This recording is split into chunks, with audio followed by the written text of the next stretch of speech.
নমস্কার বন্ধুরা, তোমরা সবাই কেমন আছো? ভালো আছো তো? আমি তো খুব খুব খুব ভালো যে চলো আবার একটা নতুন রেসিপি নিয়ে আমি হাজির হয়েছি। আজকে বানাবো লোটে মাছের ভুনা। এই লোটে মাছের ভুনা কী করে বানাই তোমাদের সাথে শেয়ার করে নিচ্ছি।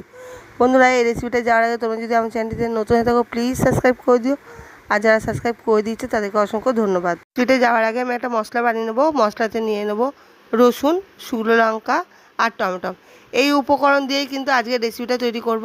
ভুনা বানানোর জন্য বেশি কিছু মশলার প্রয়োজন নেই, এই উপকরণ দিয়ে কিন্তু হয়ে যাবে। আর তার সাথে নিয়ে নেবো একটা বড় সাইজের পেঁয়াজ কুচি করে। মশলাটা ওইদিকে তো আমার বাটা হয়ে গেছে। যেহেতু মশলাটা আগে করে নিয়েছি বন্ধুরা, কারণ হচ্ছে মশলাটা আগে প্রয়োজন, এই মাছ তো ভাজতে লাগবে না।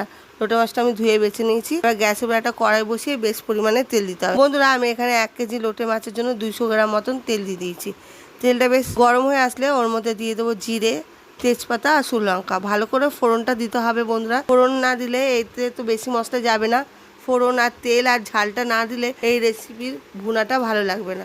এবার ভালোভাবে তো আমার তেলটা গরম হয়ে গেছে, ওর মধ্যে পেঁয়াজটাকে আমি ভেজে নেবো বন্ধুরা। হ্যাঁ, আমি কয়েকটা কাঁচা লঙ্কাও চিড়ে এর মধ্যে দিয়ে দিয়েছি।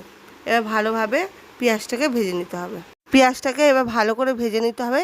একেবারে লাল লাল করে ভাজার দরকার নেই, হালকা ভাজা হয়ে গেলেই হবে বন্ধুরা। এবার এর মধ্যে দিয়ে দেবো নুন আর হলুদ পরিমাণ মতন।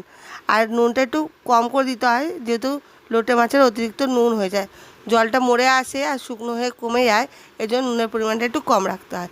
এবার নুন হলুদ দিয়ে নাড়া দেওয়ার পর আগে থেকে যে মশলাটা বেটে রেখেছিলাম রসুন, টমেটো আর শুকনো লঙ্কা, সেই পেস্টটা আমি এর মধ্যে দিয়ে দেবো বন্ধুরা। ভালো করে কষিয়ে নিতে হবে, নাহলে কাঁচা গন্ধটা তো থেকে যায়।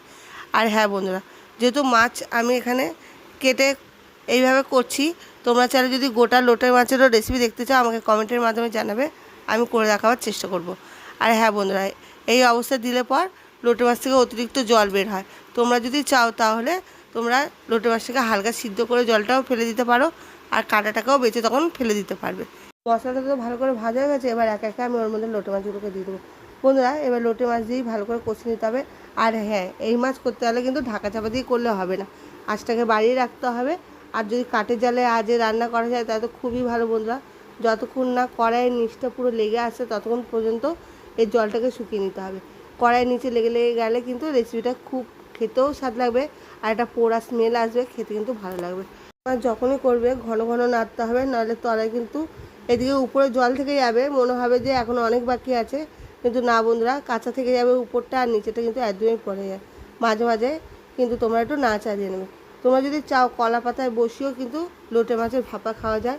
গায়ে মশলা মাখিয়ে কলা পাতার মধ্যে বসিয়ে দিলে কিন্তু খুব ভালো লাগে বন্ধুরা। যতক্ষণ না জলটা মরে আসে ঠিক সেইভাবে করেই ভাপিয়ে নিতে হবে, খেতে কিন্তু ভালো লাগবে। নাড়াচাড়া করাতে দেখো কতটা পরিমাণে জল বেরিয়েছে, এই জলটাই কিন্তু শুকিয়ে নিতে হবে আঁচ বাড়িয়ে। আর দেখো এর রঙও কত সুন্দর এসেছে, কালারও বন্ধুরা কত সুন্দর আসবে। কোনো কিছু কিন্তু মশলা আমি অন্য কিছু ব্যবহারই করিনি। এবার অনেকটা পরিমাণে শুকনো হয়েছে, আর একটু ভালো করে শুকনো করে নিলে কিন্তু রেসিপিটা হয়ে যাবে। আর রেসিপিগুলো যদি তোমাদের সত্যিই ভালো লেগে থাকে প্লিজ কমেন্টের মাধ্যমে জানাবে। আর তোমাদের হাতে যদি কোনো রেসিপি থেকে থাকে আমাকে কমেন্টের মাধ্যমে জানাবে, আমি করে দেখার চেষ্টা করবো। দেখো কতটা পরিমাণে শুকনো হয়ে এসেছে, ঠিক এইভাবে করেই ভুনা তৈরি করে নিতে হয়। আর হ্যাঁ বন্ধুরা, শুকনো হয়ে আসে তখন কিন্তু ঘন ঘন নাড়তে হবে, লোটে মাছের ঠিক নিচটায় পোড়া লেগে যাবে, মানে কড়াই গায়ে লেগে যাবে।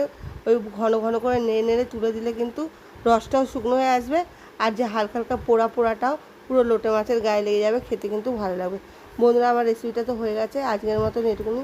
সকলে সুস্থ থেকো, ভালো থেকো, আমার ভিডিও দেখতে থেকো। ভিডিওটা শেষ পর্যন্ত দেখার জন্য অসংখ্য ধন্যবাদ তোমাদের।